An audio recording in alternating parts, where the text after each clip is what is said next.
25, sí, yo creo que ya estamos en condiciones de comenzar. Vamos a controlarlo desde aquí.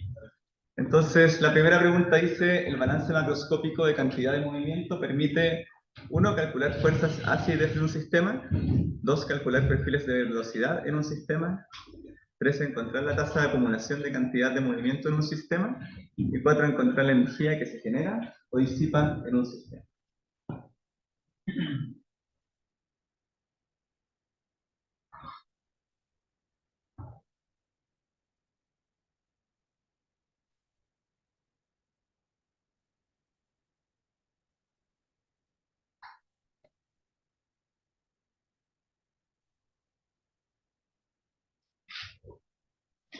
Cancelado y bien.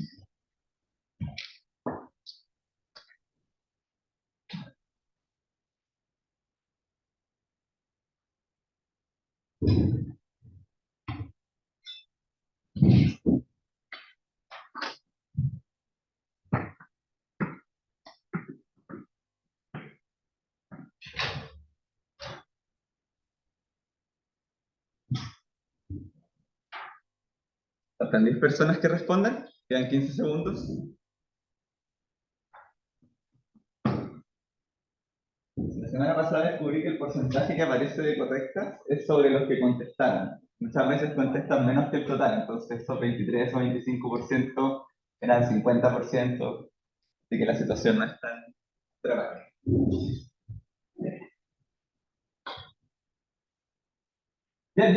Bien, muy bien. Si en esta oportunidad, claro, ese 38 está sobre los 32. Y aquí, efectivamente, calcular fuerzas hacia y desde un sistema es uno de los propósitos del balance macroscópico, más allá de conocer el detalle de lo que pasa dentro del sistema. Por eso, calcular perfiles de velocidad en el sistema no era algo que fuera posible con balances macroscópicos, porque, por así decirlo, nosotros hacemos muchas simplificaciones con respecto a los perfiles de velocidad. Tomamos la velocidad promedio de flujo cuando entra y cuando sale, y para eso necesitamos un balance diferencial. Sí nos permite encontrar la tasa de acumulación de cantidad de movimiento en un sistema, y eso es muy bueno que lo hayan marcado como verdadero porque no hicimos ningún ejemplo donde el momentum se acumulara. Así que eso muestra que entendieron la parte más abstracta de la ecuación. Y finalmente, la verdad no nos permite encontrar la energía que se genera o disipa en un sistema. Eso es principalmente con la ecuación de conservación de energía mecánica. Entonces vamos a ir a la siguiente pregunta. Dice, ¿cuál de las siguientes afirmaciones son verdaderas al aplicar un balance de masa al proceso de llenar una taza de café?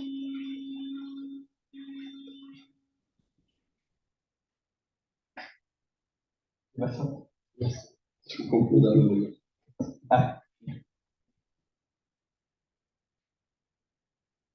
Dice, el término de acumulación es distinto de cero, la suma de flujos másicos que ingresan al sistema es distinta de cero, la suma de flujos másicos que salen del sistema es distinta de cero, la tasa de generación neta de masa en el sistema es distinta de cero. Que me comí varias palabras las alternativas. Pero piensen en todo lo que pasa cuando ustedes llenan una taza de café. Caliente.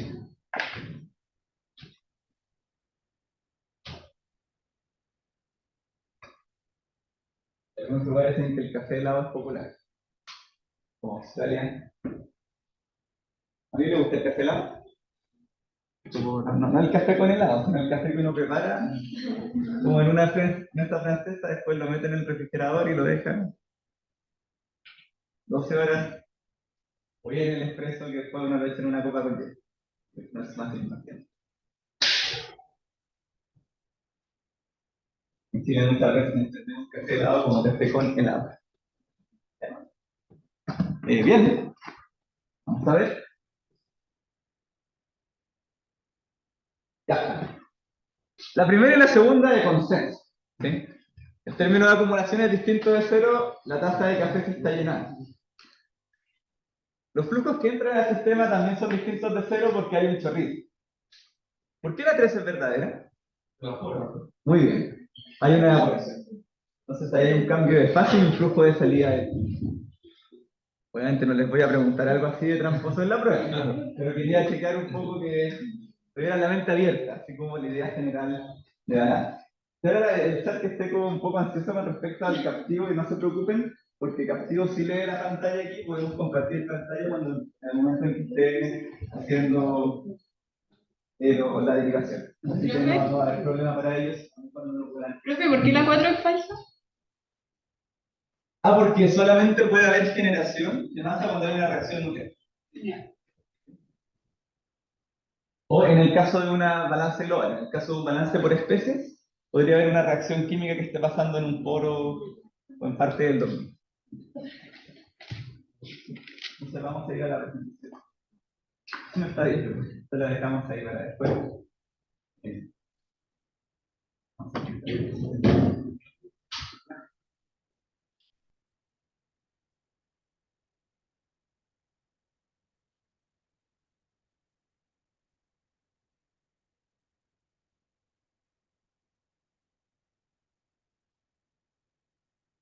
De ahí sí, no sé si es que tenemos que hacer algo. Puedes compartir. Bien, hola a todos y todas, audiencia en línea, siéntanse libres de participar en el chat y también pueden apretar el botón de prender la cámara y hablar, eventualmente, los vamos a escuchar.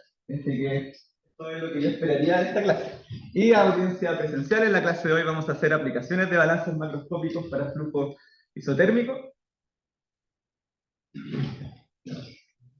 Tenemos que hacer esto de otra manera porque si no me deja de funcionar el... Así que no sé si tú puedes instalar desde tu computador y moderar desde ahí.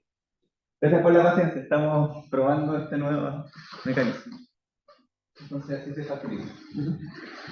Entonces la estructura de la clase hoy, vamos a comenzar con una introducción, estamos un poquito atrasados, no mucho. Luego vamos a hacer una derivación en la pizarra de cómo se deriva el factor de pérdidas de fricción por unidad de masa. Posteriormente vamos a ver cómo se ve el balance de energía mecánica en estado estacionario a nivel teórico. Luego voy a hacer un ejemplo en la pizarra del dimensionamiento de una bomba. Posteriormente viene el ejercicio en clases. Ahí dice pregunta 3, pero no tiene, puede ser la pregunta 1 también. No sé si le llega la ejercicio en clases o todavía no. No ha pasado. Ya, entonces para la audiencia en línea, los ejercicios en clase están disponibles en Canvas. Para la audiencia presencial, lo estoy distribuyendo ahora.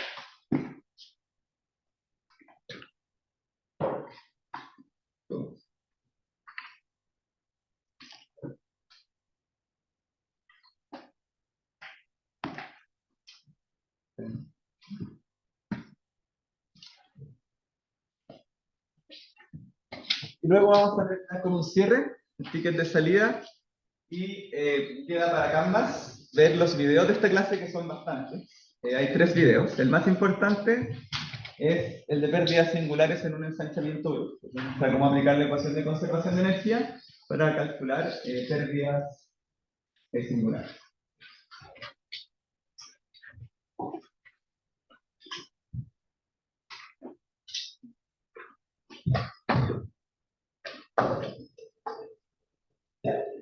Entonces, en la clase 8 vimos 4 ecuaciones, profundamente vimos 2, el balance de masa y el balance de momentum lineal.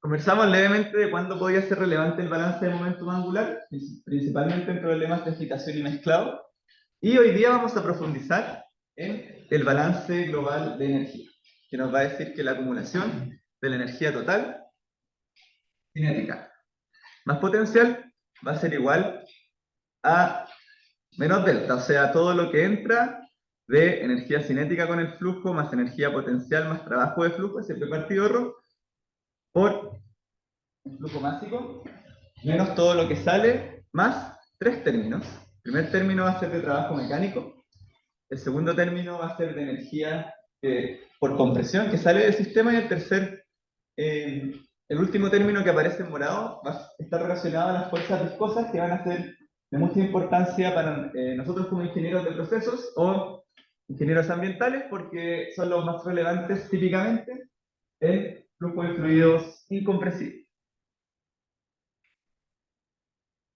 Los objetivos de aprendizaje de la clase de hoy son modelar pérdidas de energía por fricción y por singularidades en un sistema de flujo de fluidos, aplicar factores de fricción F y coeficientes de pérdida de carga singular en el dimensionamiento de sistemas de impulsión de fluidos, utilizar balances globales de masa, momentum y energía para calcular coeficientes de pérdida de carga singular. Y, bueno, eso es. Entonces la motivación, modelar y calcular la disipación de energía por fuerzas viscosas. Hay otros tipos de disipación. En flujo incompresible las más importantes son fuerzas viscosas. Y podemos ver aquí a la izquierda una serie de elementos que podemos encontrar en una red de tuberías, como codos suaves, que cambian la dirección de flujo, codos rectos, una unión en T, y simplemente una unión. Y en todas estas uniones el flujo no está libre de circular como si fuera una tubería lisa o inclusive rugosa, sino que al momento de encontrarse el flujo en una de estas direcciones va a empezar a cambiar su dirección, se va a generar turbulencia, se puede disipar algo de la energía cinética que traía el flujo. Eso también va a ocurrir cuando hay una válvula, y ese es el principio de funcionamiento de la válvula también. A medida que yo abra o cierre la válvula, va a haber una gran pérdida de energía, cosa de que el flujo, por ejemplo, la llave de la casa, a pesar de que hay una presión grande en la matriz o el agua que sale de la bomba, yo voy a poder controlar el flujo de cuánto sale de agua al abrir o cerrar la válvula, porque mientras más cerrada esté la válvula, más grandes van a ser las pérdidas de energía viscosa. Mientras más abierta esté, más pequeñas. Nunca va a ser cero, inclusive cuando la válvula está abierta. También no va a ser como si no hubiera válvula. Y eso va a generar también una pequeña pérdida de energía. Otra situación en donde ocurre una pérdida de energía es en la expansión brusca, cuando cambia el área transversal de una tubería. Porque aquí en la imagen no se ve muy grande, pero este proceso de el aumento de área no es instantáneo, sino que hay una región en donde va a haber un flujo, por así decirlo, de vuelta, y van a haber muchos remolinos pequeños, donde va a haber mucha disipación de energía turbulenta. Entonces, en esta situación también va a haber una pérdida de carga. Y esto al principio, todas estas pérdidas de carga van a implicar en la práctica que vamos a necesitar dimensionar una bomba cada vez más grande, mientras más pérdidas de carga tengamos por singularidad, pero también por fricción. Así que esas ya las conocemos, la típica, la caída de presión en una tubería circular que hemos visto en muchas clases. ¿Sí? Entonces, aquí vamos a intentar ir a Castillo. Aquí hay una serie de fórmulas, muchas fórmulas en la pizarra, pero no se preocupen, vamos a ir uno a uno en la pizarra. Y le voy a pedir a Lucas que intente, vamos a intentar ir a Castillo. Ahí se está compartiendo la pantalla y vamos a tratar de hacer la mayor cantidad de las cosas en esta pizarra. Así que eso va a implicar que van a tener que escribir un poco rápido aquí en la audiencia presencial. De todas maneras, las pizarras se van a descargar, así que ustedes van a poder acceder a todo lo que hago en la pizarra. Entonces, lo primero que vamos a hacer va a ser derivar el factor de fricción.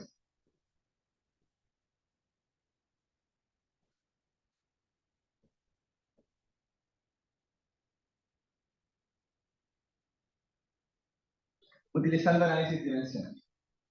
Entonces, las pérdidas de carga por fricción en un volumen de control definido E se van a definir como E sub B igual a la integral en el volumen de menos, ojo aquí, tau 2 puntos, el gradiente del vector velocidad, aquí, acuérdense que es un tensor, por el diferencial de volumen. Eso va a ser igual a...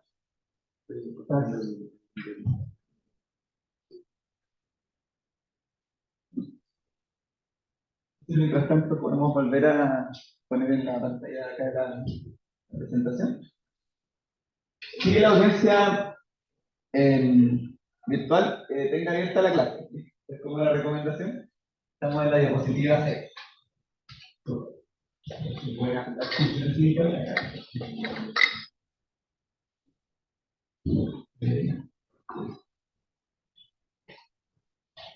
Entonces este tau, dos puntitos, gradiente de velocidad, representa el producto escalar o doble producto punto, que se calcula así, que igual es una cantidad bastante, bueno, ahí está tapando Lucas, pero es una cantidad que suena un poco rara, pero al final es como tau sub ij por el gradiente de velocidad. Entonces, en un fluido newtoniano va a aparecer un gradiente de velocidad al cuadrado, en un fluido no newtoniano puede ser algo más general. Pero creo lo mismo que tengamos el menos afuera. Nosotros ahí en la pizarra.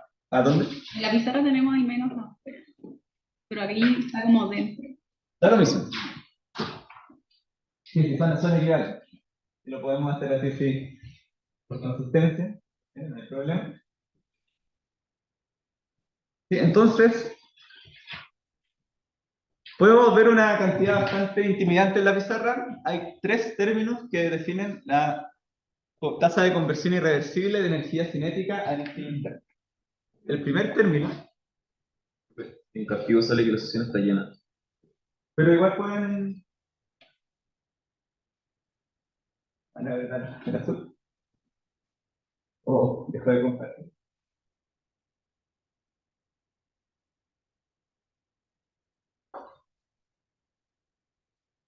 Disculpen.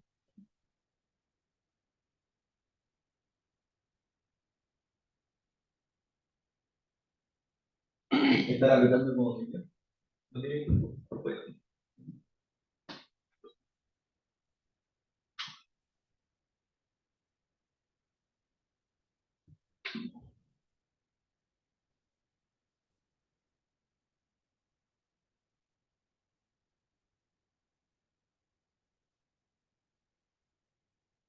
Ahí pegado.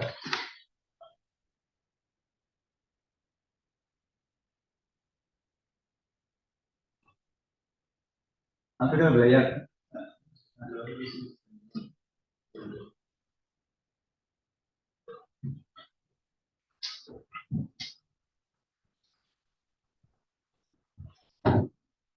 Disculpen. Estamos intentando hacer la vida fácil para todos, pero cuidadamente es difícil para todos.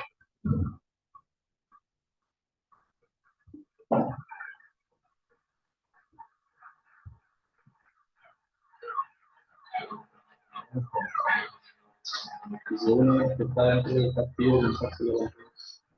Uno que, como dice Castillo, joven.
Castillo entonces no es muy fiable.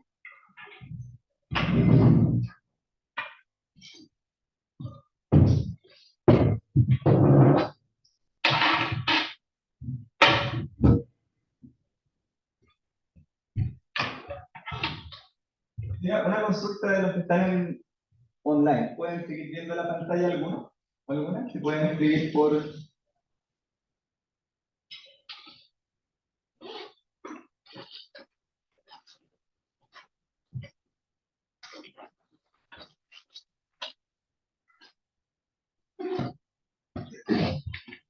Se le he escrito una línea, y una línea dice factor de fricción y aparece un término de E sub B igual a integral menos tau.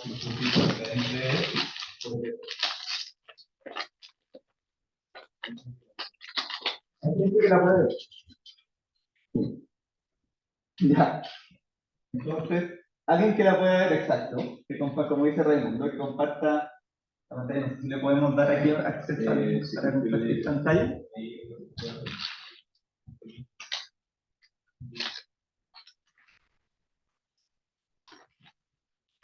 Entonces,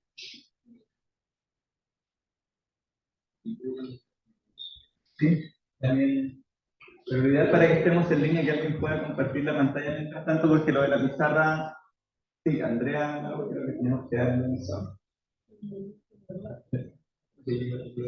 Ya, muchas gracias. Logramos solucionar parcialmente el problema, entonces aquí ustedes lamentablemente van a ver la pizarra dos veces, así que salen perdiendo la audiencia presencial. Pero de todas maneras, igual es mejor no tener la diapositiva ahora, ¿sí? Porque nos podemos enfocar en esto y además se ve un poco mejor. ¿Sí? Que ahí es que en la... No se ve el brillo. No estoy encima. ¿Mm? No se ve el brillo de la ventana. No se ve, ¿verdad? Se ve mejor. Se ve mejor. Ya. Ahí tenemos gente. Creo que con café Andrea, ¿no? Bueno, Andrea tiene el poder, Andrea decide quién puede ver y quién no. Andrea lo dejo. No, pero acepta todo, por favor. Ya, entonces teníamos el término de pérdida viscosa, que uno lo puede escribir, lo puede componer en dos grandes términos. Un mu por un phi b más kappa por psi b en d. Entonces, el segundo término tiene que ver, este término psi b es la divergencia de la velocidad al cuadrado, y ese término de phi b tiene dos partes. Va a tener una parte que siempre está, lo vamos a anotar. Esto va a ser un medio de la suma de i, suma en j, paréntesis cuadrado, paréntesis circular, de i a dxj más dj a dxi menos 2 tercios la divergencia de la velocidad por delta j al cuadrado. Entonces vamos a tener dos términos que van a desaparecer cuando el fluido es incompresible. El término de dilatación viscosa, en cada por ¿sí? Y el segundo término del phi, sub b. Tiene nuevamente que ver con una disipación viscosa que ocurre al comprimir o al expandir el fluido. Entonces, para un fluido incompresible, solamente va a sobrevivir este término. ¿Ven?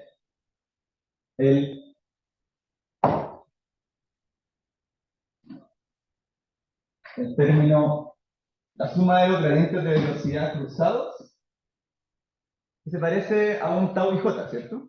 A un flujo de momento, un j en la dirección y, con la salvedad de que está al cuadrado, y de que acá hay una suma de i y j. O sea, si yo tengo desde x a dx al cuadrado, pero eso también va a contribuir a las pérdidas. ¿Hasta ahora todo bien? ¿No? De la audiencia blanco hay que decir algo también. Que la diga que creo que se dice del motel. Sí, Tenía la pregunta de por qué hay menos antes de... Hay dos menos. Tienes que hablar muy cerca del micrófono con un volumen constante sin parar, porque si no, no se entiende de ahí. ¿Qué? Ay. Sí, vamos a bajar el volumen a la mitad. Vale, no, creo que era algún problema de la sala. Ah, ya, es que no entiendo por qué hay dos menos como en la integral al comienzo. Es que en la pantalla se ve ahí dos menos, pero es uno. Ah, ok. Me escucho. Aquí Ahí sí, gracias. Creo que yo tengo una duda de notación, Sí. que también me pasó ayer estudiando con S derivada de BI, derivada de XJ, ese X es de posición. Sí. Ah, ya. Pero Problema podría, espacial. podría escribirlo como también J, ¿no? Como derivada de BI en derivada de J. Yo recomiendo siempre poner el X para acordarse que es posición y no Ah, una ya. derivada parcial en otra cosa. Ya. Ya, gracias por Entonces estamos haciendo todo esto para hacer un... ¿Cuáles son las dimensiones que tiene este término de pérdidas viscosas? Entonces, una de las cosas interesantes que vamos a hacer ahora, vamos a aplicar análisis dimensional.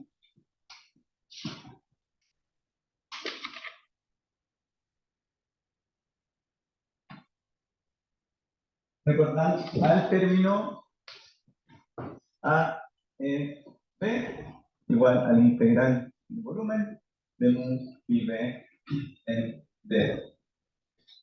Entonces, lo primero que vamos a hacer aquí, el objetivo es que queremos este término, es componerlo en un factor que tenga todas las unidades físicas y un factor adimensional. Si se acuerdan más o menos del espíritu de análisis dimensional, nosotros queríamos hacer nuestra matemática independiente de la magnitud física. Entonces nosotros hacemos esa descomposición notando los siguientes escalamientos. El diferencial de volumen adimensional de B gorrito va a ser igual a dB dividido L0 al cubo, donde L0 va a ser el largo característico. También nosotros vamos a tener que las unidades de... ¿Cuáles son las unidades del término de pérdidas viscosas para un fluido incompresible?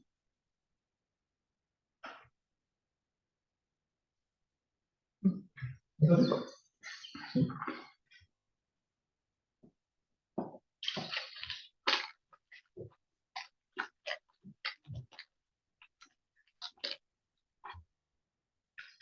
¿alguna idea en base a lo que hay dentro de la suma?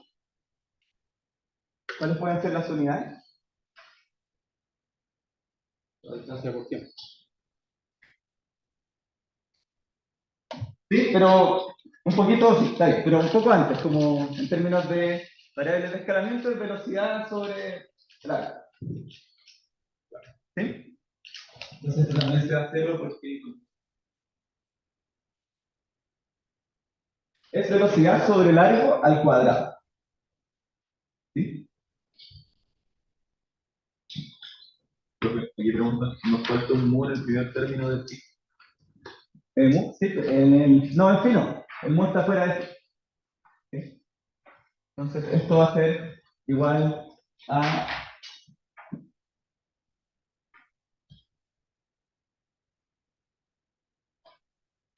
B0 cuadrado partido L0 cuadrado, lo que va a implicar que phi adimensional va a ser igual a phi con dimensiones por L0 cuadrado partido B0 cuadrado, donde B0 es la velocidad característica del sistema.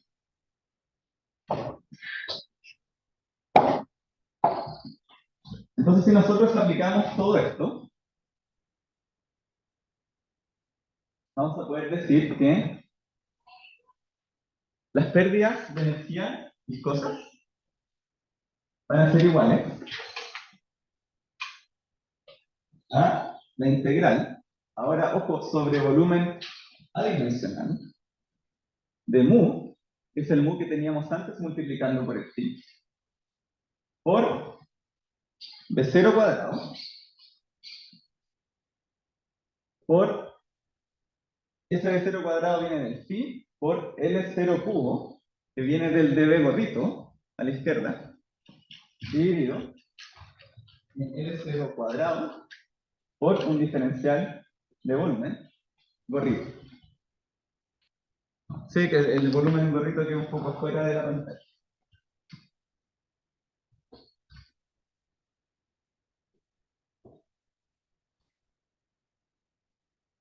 Ya. Entonces la pregunta es, bueno, ¿en qué vamos a ahorrar un poco de las cosas que hay arriba?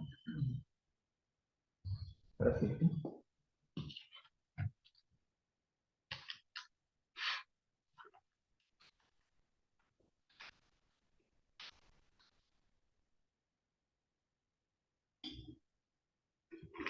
Y la pregunta vendría siendo, bueno, muy bonito todo esto, pero ¿para qué sirve? ¿Sí? Entonces, una de las cosas que logramos es dejar de gorrito y de b gorrito. Entonces, todo eso mu de 0 cuadrado, el 0 cubo, el 0 cuadrado pueden salir del integral. Entonces, así, vamos, uno, a sacarlos del integral y segundo, vamos a intentar formar grupos adimensionales conocidos. ¿Sí? ¿Qué grupo adimensional conocido se les ocurriría en base a lo que aparece? ¿U de 0 L0 puede ser? ¿Y ese cerca de dónde? Reynolds, le falta Parecía un Reynolds, falta una densidad. ¿Sí? Entonces vamos a hacer eso, vamos a multiplicar y dividir por la densidad.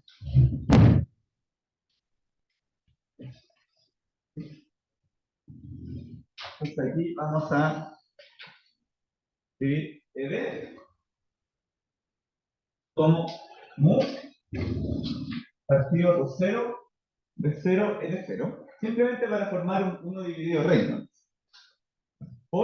Y tenemos que ser consistentes con lo que teníamos antes. ¿Sí? Entonces, si estoy incluyendo un B0 en el denominador, tengo que poner un B0 al cubo en el numerador para recuperar el cuadrado. Entonces vamos a poner un B0 al cubo.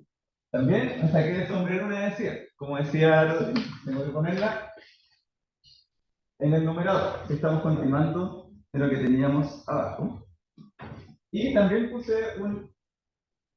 al final la potencia de L0 en el nivel integral es L0 elevado a 1. Si tengo un L0 en el denominador, tengo que tener un L0 al cuadrado en el numerador. Todo eso está multiplicando, ¿qué cosa? ¿El volumen? Muy bien, sí, integral.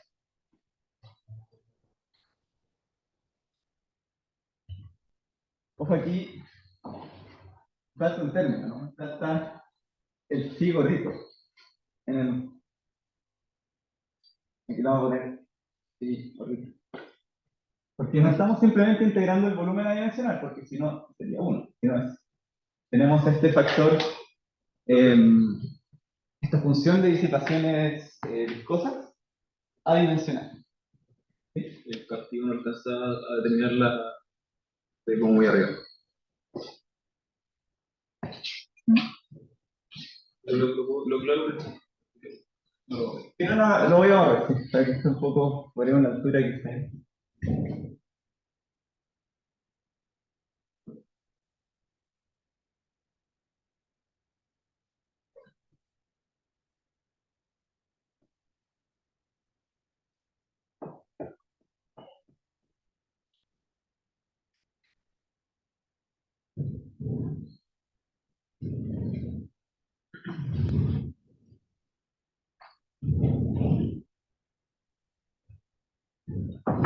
Entonces, ojo, esto es 1 partido rey.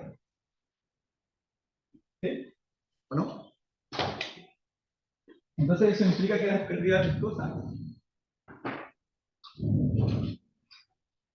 se ve bastante bien ahí. Mejor que la que está.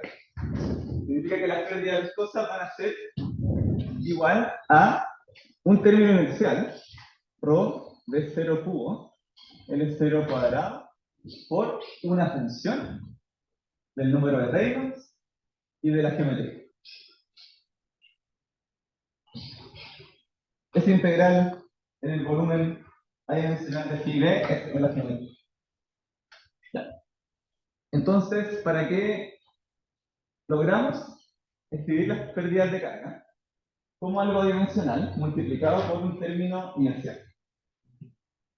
Entonces, ahora lo que podemos hacer es encontrar las pérdidas de carga por unidad de masa, de flujo masa, que son las que aparecen en la ecuación de conservación de energía. ¿Se acuerdan que en la ecuación de conservación de momentum aparecía un paréntesis grande multiplicado por un W, por un flujo mágico, que lo ocupamos en el ejercicio de clase de la clase pasada? Aquí también nosotros nos gustaría tener unas pérdidas de carga, ¿bonito? Definidas como EB dividido W. Entonces, vamos a recordar, vamos a asumir que el largo característico va a ser igual a la raíz del área superficial de la sección transversal de un flujo que esté entrando o saliendo. Y también vamos a asumir que la velocidad característica va a ser igual a la velocidad promedio de flujo. V con W. Entonces, si nosotros tomamos estos dos elementos, nosotros podemos encontrar que la pérdida de energía viscosa por unidad de flujo máximo se van a definir como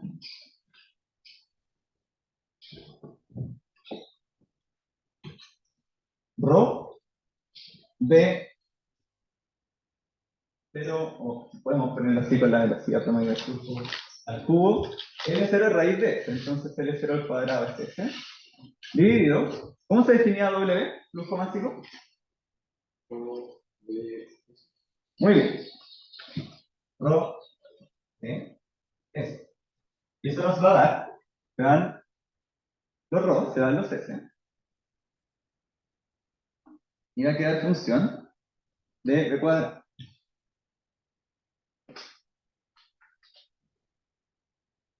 Aquí nos falta esa función del Reynolds, ¿sí? Este de Reynolds y la geometría. Esto va a ser igual, se ve el ρ, el S, este cubo se va a convertir en cuadrado, entonces va a ser B cuadrado. Y aquí vamos a definir EB como 2 veces ese valor del integral que teníamos antes. Y E sub B lo vamos a definir como el factor de pérdida de carga del conducto, que no es el factor de fricción. ¿Sí? Es el factor de pérdida de carga del conducto, E sub B. ¿Por qué lo dejamos dividiendo? No es simplemente porque así se define. El EB es todo, es integral por 2. Para que quede una velocidad al cuadrado. Así como se define simplemente porque esa velocidad al cuadrado medio representa la energía cinética. Entonces, como simplemente uno lo define así, para que la energía quede un término de energía cinética explícito en la ecuación. Y En era convención, alguien podría verlo simplemente para que aparezca el b cuadrado medio. ¿Podría? sí, ¿quién era el LB? LB es 2 veces ese integral. No, pero el que dijo que no era algo y me perdí. Lo voy a poner ahora, el Ah, factor de fricción.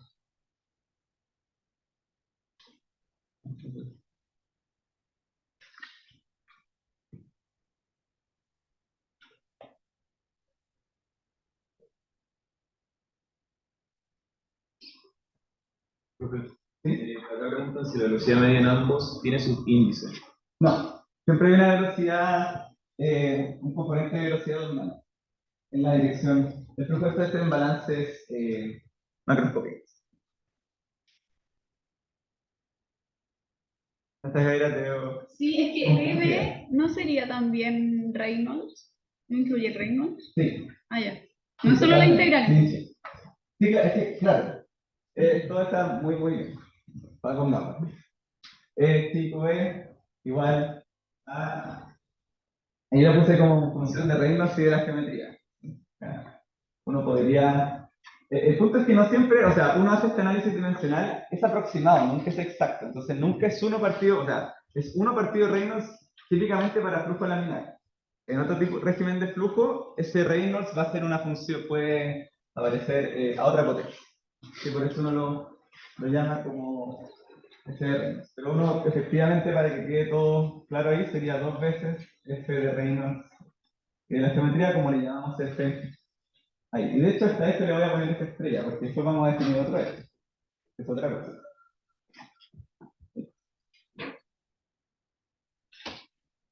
Ahora, una tubería circular.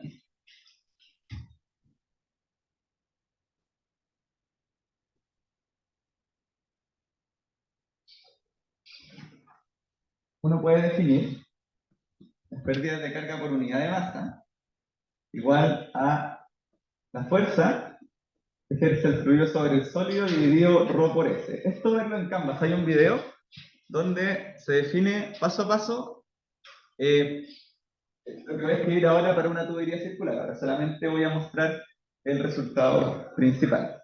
Y eso va a ser igual a 1/2, la velocidad promedio al cuadrado, por el largo de la tubería, dividido el radio hidráulico por, ahora sí, este, que va a ser el factor de fricción de Fanning, es el más importante. Entonces lo vamos a poner aquí en un cuadrito.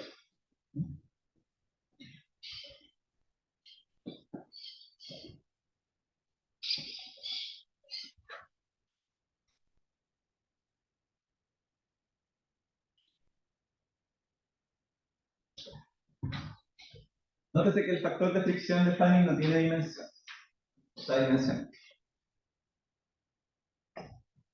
Otra cosa importante es que el radio L es el largo de la tubería. Ahí estamos todos claros, no lo voy a anotar por espacio. Pero RH es el radio hidráulico, que se define como el área de flujo partido del perímetro mojado.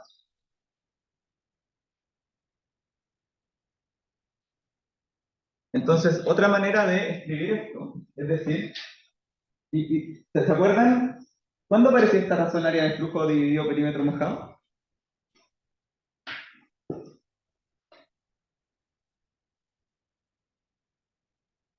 ¿Cuál es la pregunta? ¿Cuándo aparecía? En Reynolds, Acordémonos de el reino está relacionado a tuberías. ¿Sí? Esa área de flujo partido perímetro mojado tenía que ver algo con conductos cerrados.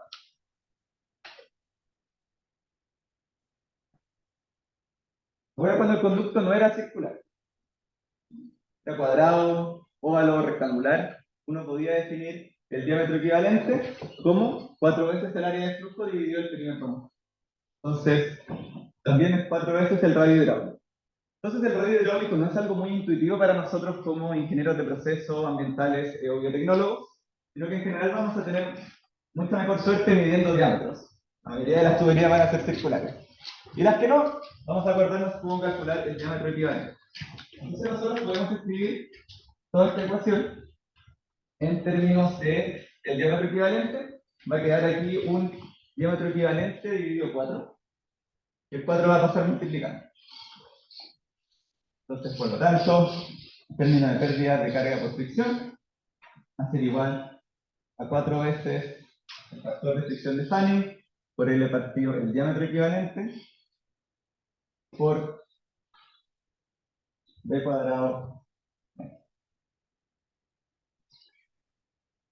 La pizarra tiene mucha mejor cobertura en la parte de abajo que la de arriba.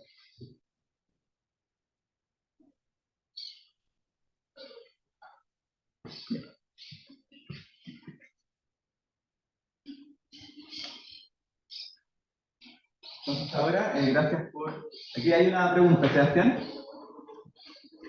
¿Qué indica el asterisco en la función, en la F? Simplemente para decir que esa F de arriba no es la misma que el factor de Fanning. Esta es una función cualquiera.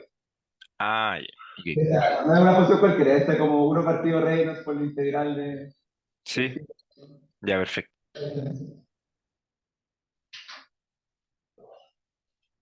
Entonces, ahora vamos a volver a la presentación. Andrea, te voy a pedir que dejes de compartir muchas gráficas. Vamos a volver a la presentación.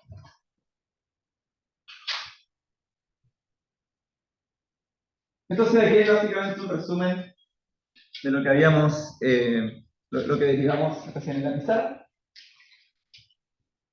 Y para una tubería circular, esto se ve como 4 veces F L partido D por la energía cinética por la mitad. Ese es el factor de fricción para tuberías circulares, válido para cualquier régimen de flujo. Es válido para régimen de flujo laminar y régimen de flujo turbulento.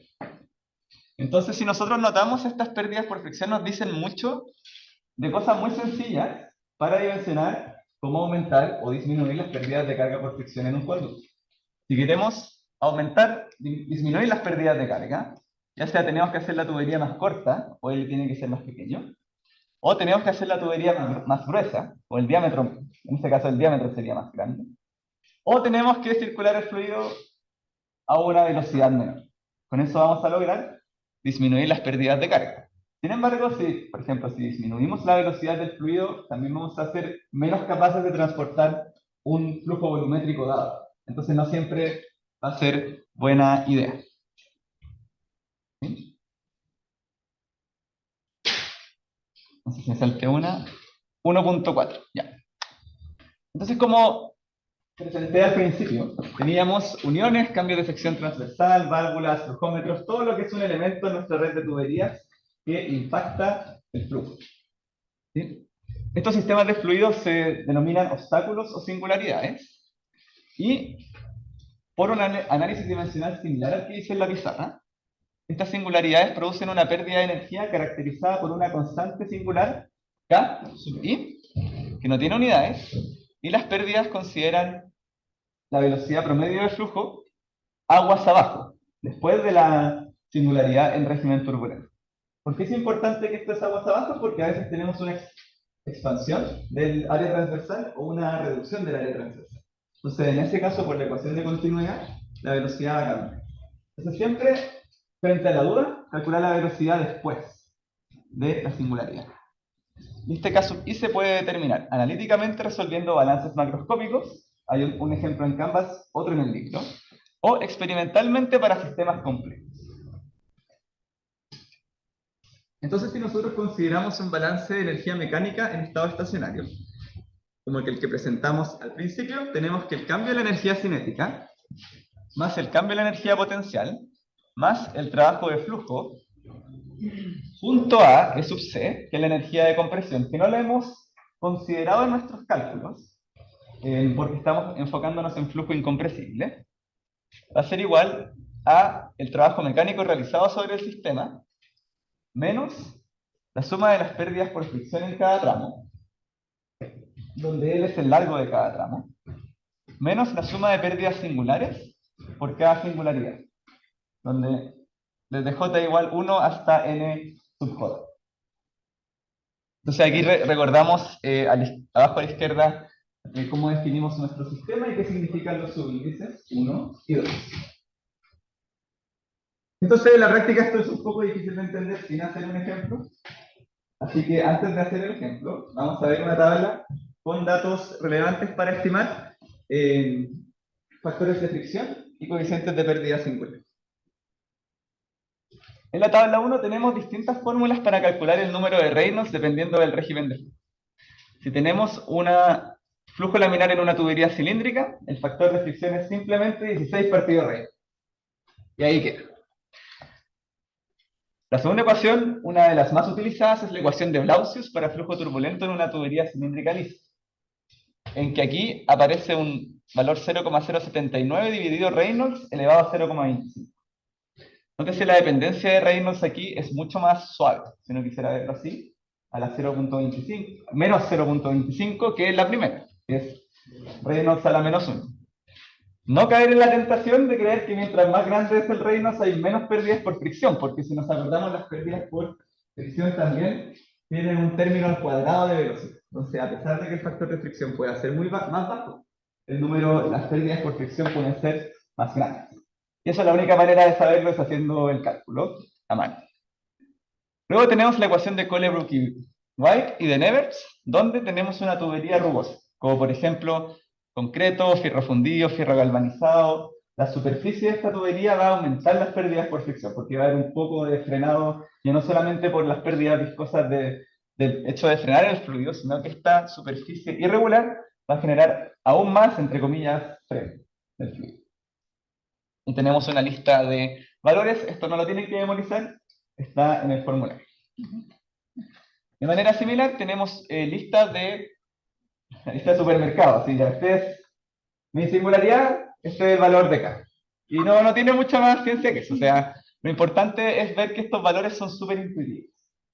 O sea, si uno tiene un codo de 45 grados, como el de ahí, el valor de pérdida singular es 0,3, mientras que si tengo uno de 90 grados, es entre 0,6 y 0,8, suavizado. Si tengo uno cuadrado es 1,2. sea, mientras más brusco sea el cambio de velocidad de la dirección, más grande va a ser el coeficiente singular. La conexión en T entrada lateral bastante grande, 1,2, como la que aparece ahí, entrada frontal 1,8, vendría entrando por arriba en ese caso, y saldría para los dos lados. Nuevamente, mientras más notorio sea el cambio de dirección, más grande va a ser el coeficiente de pérdida singular. Y tenemos los de abajo muy importantes, entrada y salida de estanque.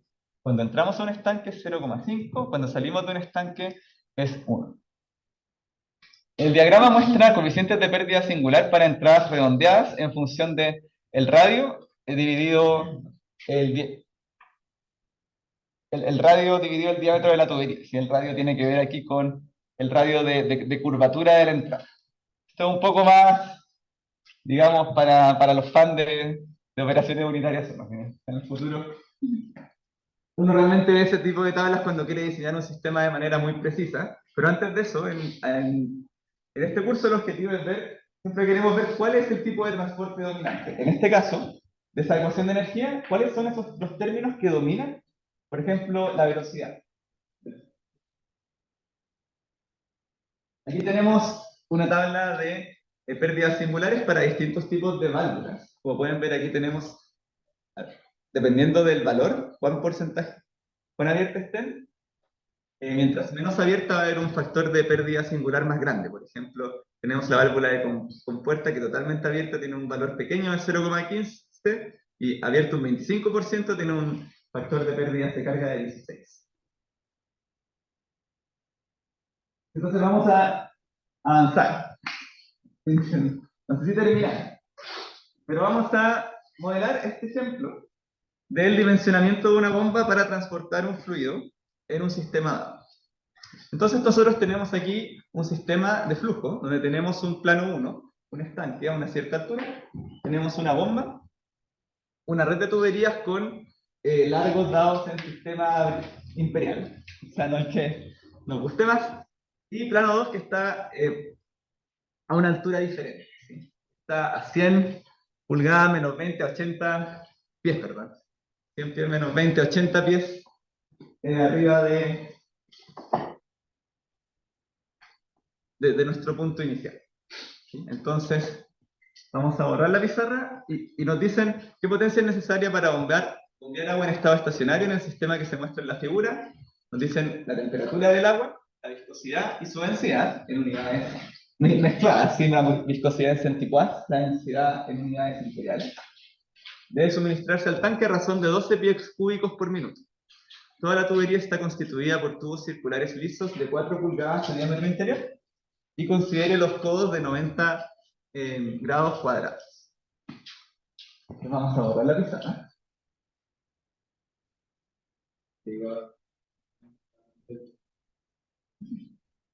Sí.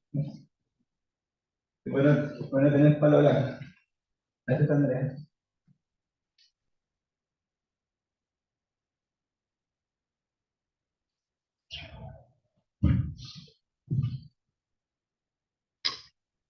Entonces aquí por temas de tiempo no vamos a sustituir todos los números, sino que vamos a enfocarnos en cómo queda la ecuación de Bernoulli, que también es la ecuación de pérdidas de carga. Entonces lo primero que tenemos que hacer es calcular la velocidad por medio del flujo. Eso va a ser igual al flujo básico dividido la densidad, todo eso dividido, y por R cuadrado, donde R va a ser el radio de la tubería. Al reemplazar los valores, eso nos tiene que la velocidad son 2,3 pies por segundo. Y aquí, ustedes en la casa lo hacen, igual voy a subir una foto de los numeritos para que lo verifiquen, pero nos vamos a enfocar en el procedimiento. Entonces yo siempre como que mi punto de final es poder escribir esta ecuación de conservación de energía. Entonces para eso, primero voy a tratar de dimensionar el término de pérdidas de carga, y también necesito la velocidad para tener el término de energía cinética. Entonces siempre el primer paso, si no tengo la velocidad explícita, es calcular la velocidad. Con la velocidad es posible calcular el... ¿Está compartiendo? El número. Pero dice que se cortó el castigo. Sí, que está arriba.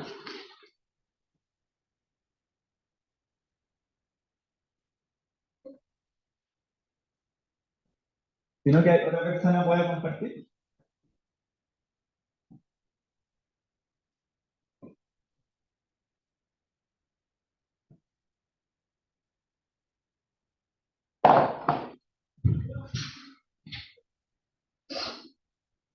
Luego tenemos el paso 2, que va a ser calcular el número de Reynolds. Queremos saber si nuestro régimen es laminar o turbulento. Entonces el número de Reynolds va a ser ρ b por el largo característico, en este caso va a ser el diámetro de la tubería, partido mu, y eso es igual a 7,11 por 10 elevado a 4.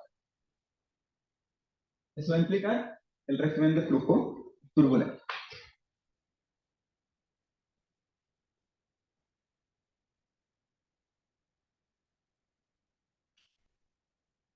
¿Cómo nos dicen que son tuberías lisas, si tubos circulares lisos? Nosotros podemos ocupar la ecuación de Blaise-Blasix para calcular el factor de fricción. Entonces tenemos tubería lisa, Reynolds mayor a 10 a la 4, y tenemos un factor de fricción igual a 0,079 dividido el Reynolds elevado a 0,25. Les comparto para que vean el mi chico.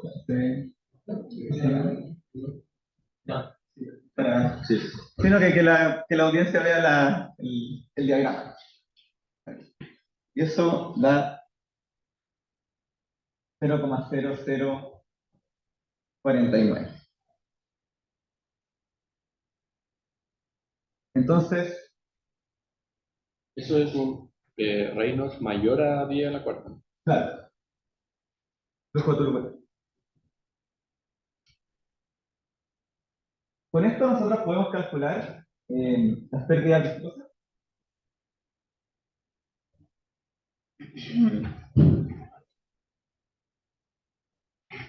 Que va a ser un medio, va a ser 4F.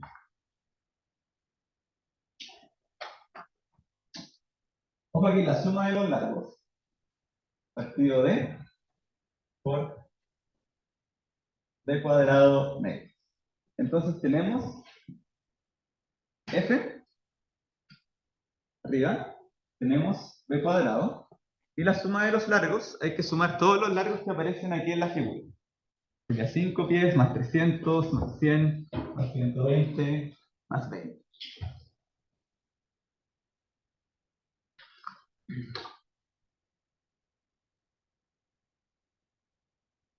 Al sumar todas esas cantidades, da 85 pies cuadrados por segundo cuadrado. Ojo aquí, siempre las unidades de pérdida de carga van a ser unidades de velocidad al cuadrado. Metro cuadrado por segundo cuadrado la mayoría de las veces, y es cuadrado por segundo cuadrado en este caso que estamos con unidades imperiales. ¿Sí? De la misma forma nosotros podemos calcular las pérdidas por singularidad. Y aquí vemos cuántas singularidades tenemos. 3. ¿Ya? Esas son las que están dentro de la red de tuberías. Pero, ¿qué pasa aquí cuando entro al plano 1? Tengo una entrada esta. Y después tengo una salida. Y la bomba también, pues, ¿no? No. Muy buena acotación. Pero lo intuitivo es que debería contar, ¿no? Como que pasan cosas ahí. Pero como la bomba está aumentando la presión, típicamente toda esa singularidad de la bomba está incorporada en la eficiencia de la bomba. Yo meto 1 kilowatt a la bomba, voy a lograr que solamente, por ejemplo, unos 700 watts de ese kilowatt se conviertan en un aumento de presión y todo el resto de los 300 son ineficiencias de la bomba, singularidades de la bomba, etc.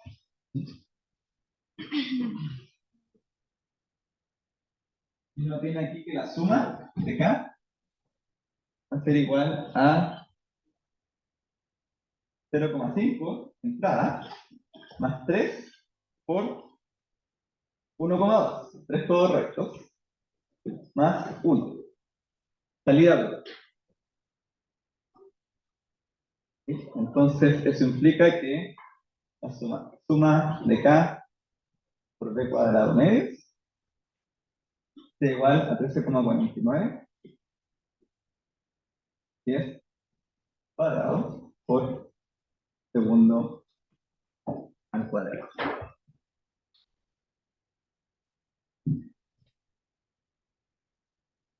Y ahora que ya tenemos todo esto, podemos resolver para el trabajo de la onda. En activo del espacio, también a la derecha, ¿no? Y para no espacio final. Yo creo que se va a cortar. ¿Verdad? Yo creo que se va a cortar. No sé. Así no, porque va como, no importa que ese paso final, parto aquí abajo.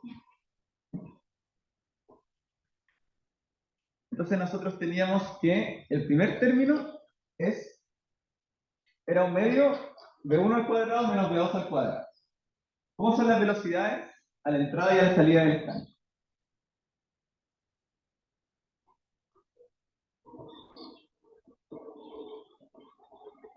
Son iguales, ¿sí? Entonces vamos a tener...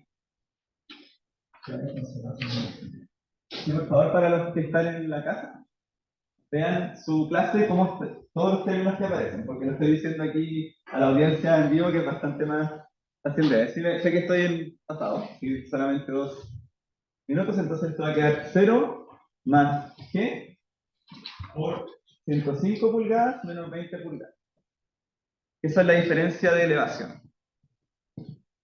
Parto aquí del plano 1, 105 menos 20. Entonces, este término, dado que mi altura final es mayor que el inicial, eso entra como positivo al trabajo de mi bomba. Más, hay un término P2 menos P1 partido 2, pero tengo la entrada y la salida a presión atmosférica. Entonces, ese término también se hace. Eso va a ser igual al trabajo mecánico de la bomba, menos la suma de las pérdidas singulares.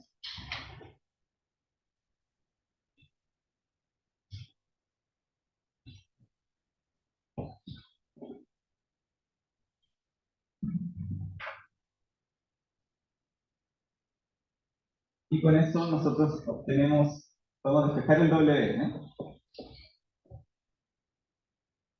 ¿vale? Y va a quedar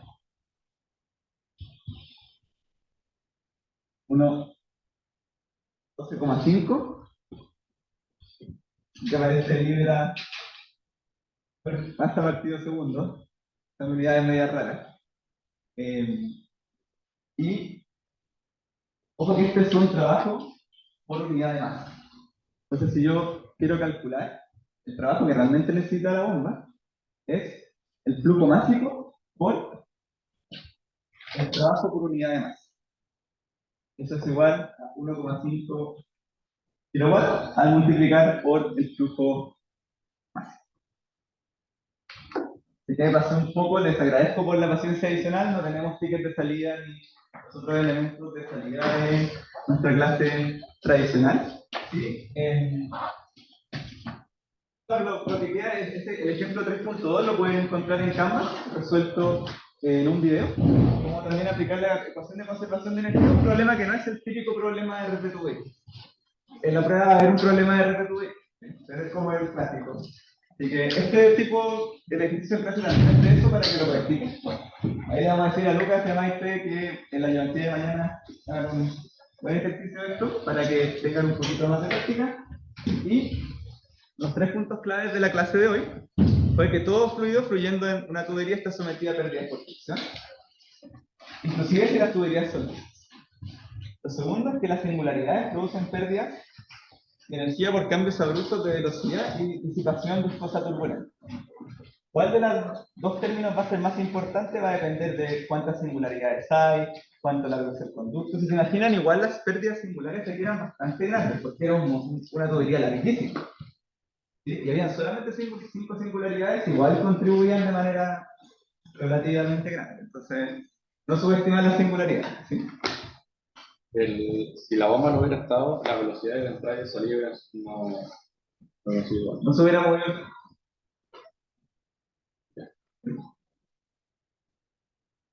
Porque ahí, en ese caso, habría tenido pérdidas de carga que hubieran hecho que la única manera de que se cumplieran era que la velocidad fuera cero, cuando uno resuelve esta ecuación. Igual la ecuación misma nos dice eso. Y claro, pues la ecuación de Bernoulli se puede aplicar a redes de tuberías operando en esta relación. Muchas gracias.